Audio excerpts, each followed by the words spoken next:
अस्सलाम वालेकुम students, welcome to my channel.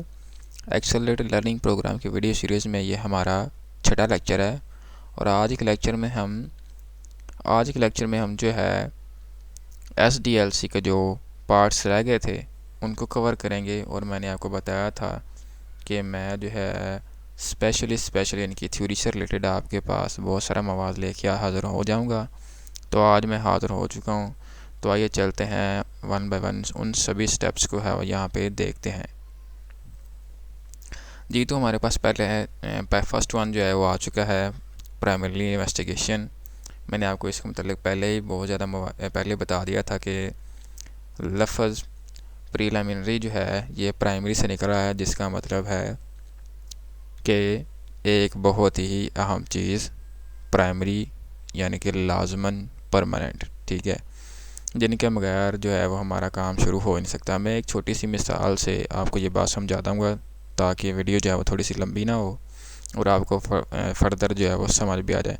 मिसाल के तौर पर हमारे पास एक कस्टमर आता है और वो कहता है कि मैंने एक चीज़ डिज़ाइन करवानी है, और वो क्या है, और वो मैंने एक कैलकुलेटर डिज़ाइन हमसे करवाना चाह रहा है। वो हमसे एक कैलकुलेटर जो है वो डिज़ाइन करवाना चाह रहा है।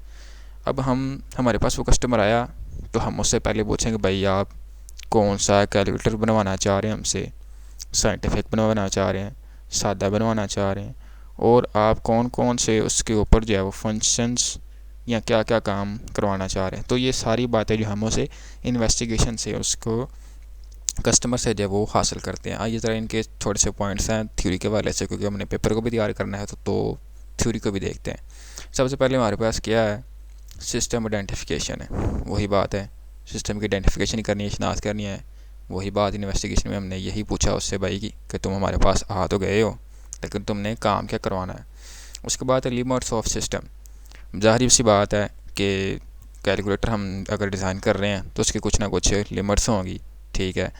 और आपको किस टाइप का वो चाहिए, आया किस में कितने हिस्से जो ऐड होने चाहिए, इसमें काउंटिंग कितनी होनी चाहिए, वो सारी बातें जो है वो हम लिमिट्स ऑफ ए सिस्टम जो है वो उसमें जो है वो ले आएंगे। और अगर हम कोई मेडिकल स्टोर का सॉफ्टवेयर बना रहे हैं तो उसकी भी कुछ ना कुछ लिमिटेशंस होती हैं, वो सारी बातें लिमिटेशन में आ जाएंगी कि कस्टमर को तो जनाब ये चीज़ें मिलनी चाहिए। और एटीएम की अगर बात करें तो एटीएम में कुछ बातें ऐसी होती हैं जो सिर्फ बैंक वाले ही इस्तेमाल कर सकते हैं, और कुछ बातें ऐसी होती हैं जो सिर्फ यूज़र इस्तेमाल कर सकता है। तो वो सारी चीज़ें आपस में एक लिमिटेशन के अंदर आ जाएंगी।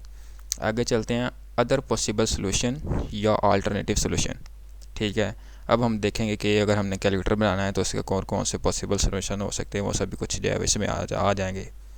फिजिबिलिटी स्टडी से मुराद ये है कि इसका बगौर जो है वो मुताला किया जाए और इसकी फिजिबिलिटी यानी कि इसके इस काम को होने के कितने % चांसेस हैं उस चीज़ को देखा जाए। आगे हमारे पास है प्राइमरली या इनिशियल प्लान। इब्तदाइया आपने क्या क्या प्लान बनाए वो सारी चीज़ें इसमें आ जाएंगी। आगे हमारे पास आ रहा है सिस्टम एनालिसिस। जी हाँ, तो पिछली वीडियो में थोड़ा सा मैंने आपको कहा था कि सिस्टम एनालिसिस मैं आपको नेक्स्ट वीडियो में जो है वो अच्छे तरीके से बता दूँ। अब मैं आपको बता रहा हूँ कि सिस्टम एनालिसिस में हमने रिक्वायरमेंट चेक करनी होती है। बिल फर्दर हम ये कैलकुलेटर बनाना चाह रहे हैं तो हमें इसका एनालिसिस क्या होगा, इसकी ज़रूरियात क्या होगी कि हमें जनाब यहाँ पे एक स्क्रीन चाहिए, उसके बाद नीचे हमें ये सारे बटन्स वगैरह चाहिए, ठीक है। तो सिस्टम एनालिसिस में हम उसका बगौर जो है मुताला करते हैं। हमें एक छोटा सा सॉफ्टवेयर भी चाहिए इसको रन करने के लिए, हमें सिलिकॉन चिप भी चाहिए। तो ज़रा पेपर पॉइंट ऑफ व्यू से इसकी थोड़ी सी थ्योरी देखते हैं। वो क्या है, study the working of current system, ठीक है। एक तो उसकी वर्किंग देखनी है, किसने क्या क्या काम सर अंजाम देने हैं, ठीक है। उसके बाद देखनी है इसकी रिक्वायरमेंट्स मैंने आपको पहले बता दी, हमें एक चिप चाहिए, सिलिकॉन चिप चाहिए, बटन चाहिए, स्क्रीन चाहिए और सारी बातें। उसके बाद फाइनली हमारे पास सारी चीज़ें आ जाने के बाद हम उसका क्या अपने प्लान के मुताबिक उसको डालेंगे, उस प्रॉब्लम को या सॉफ्टवेयर को सॉल्यूशन फॉर्म से मुराद यही कि उसको हल करेंगे या अपने प्लान को जो है वो सर अंजाम देंगे अकॉर्डिंग टू जो हमारी इंस्ट्रक्शंस होंगी। आगे चलते हैं। आगे हमारे पास आ रहा है डिज़ाइन। बिल्कुल ऐसी बात है, हमने अब फ़्लो चार्ट जो है वो तैयार करना है, उसका डिज़ाइन तैयार करना है कि भाई इस तरह का हो, इसका लेआउट इस तरह का हो, इसमें जनाब वो क्या उसे कहते हैं कलर इस तरह के हो, फीचर्स इस तरह के हों, बटन्स की शेप इस तरह की हो, वो सारी बातें बिलफजन वो चाह रहा है कि मेरा कैलकुलेटर थोड़ा सा लंबा हो, तो हम उसे थोड़ा सा लंबा कैलकुलेटर जो है वो डिज़ाइन करके देंगे। तो पेपर पॉइंट ऑफ व्यू से देखते हैं लॉजिकल रिप्रेजेंटेशन ऑफ सिस्टम। ठीक है, इसके अंदर आप बहुत सारी बातें लिख सकते हैं कि फ़्लो चार्ट तैयार किया जाएगा, उसके बाद जो है उसकी या फिर किसी कंप्यूटर के थ्रू उसका सारा कुछ जो है वो डिज़ाइन किया जाएगा। जिस तरह आप यहाँ पे किसी इंजीनियर की मिसाल भी इसके अंदर ऐड कर सकते हैं। उसके बाद हमारे पास जो है कोडिंग आ रही है। In this phase the code of the system is written, बिल्कुल ऐसी बात है, कोड जो लिखा जाएगा। The code of the software is written in यानी प्रोग्रामिंग लैंग्वेज, बिल्कुल ऐसी बात है। आप किसी भी लैंग्वेज के अंदर जो है वो अपना सॉफ्टवेयर या अपना सिस्टम जो है वो डेवलप करवा सकते हैं। Coding face is very important for developing a software. The process of coding, testing, debugging is the time consuming. Flow chart and algorithm is given, बिल्कुल जी सभी कुछ तो पहले तैयार हो गया, डिज़ाइन भी और एल्गोरिथम भी, अब हमने उसे सिर्फ इम्प्लीमेंट ही करना, उसकी सिर्फ हमने कोडिंग कर दी। अब उसके बाद हमारे पास आ रहा है टेस्टिंग। अब हमने जो है वो एक कंप्लीट कैलकुलेटर जो है वो डिज़ाइन कर लिया है, तो जनाब अब हम क्या करेंगे, उसकी टेस्टिंग करेंगे। टेस्टिंग में हम ये चेक करेंगे यार कि भाई तुम भी अपनी वैल्यूज़ डाल के देखो, तुम भी अपनी वैल्यूज़ डाल के देखो, कहीं ये किसी मकाम पे जाकर हमें कोई गलत वैल्यू तो नहीं दे रहा, कहीं ऐसा तो नहीं हो रहा कि ये पूरी वैल्यूज़ एक्सेप्ट ना कर रहा हो। ठीक है, ये सारी बातें जो हैं वो टेस्टिंग में आती है। When the system is developed testing begins. ठीक है, in this in testing errors in this system are detected and removed, बिल्कुल जैसी बात है, बार बार टेस्ट किया जाता है और एरर को दुरुस्त किया जाता है।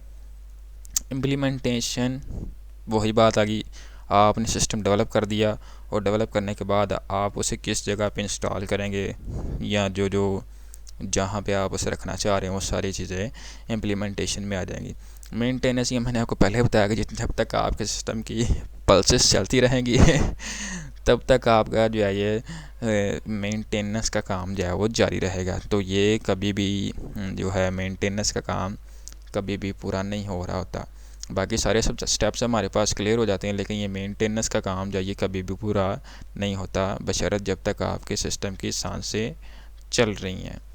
तो उम्मीद करता हूँ आपको ये वीडियो जो है वो बिल्कुल आपके लिए फ़ायदेमंद साबित हुई होगी।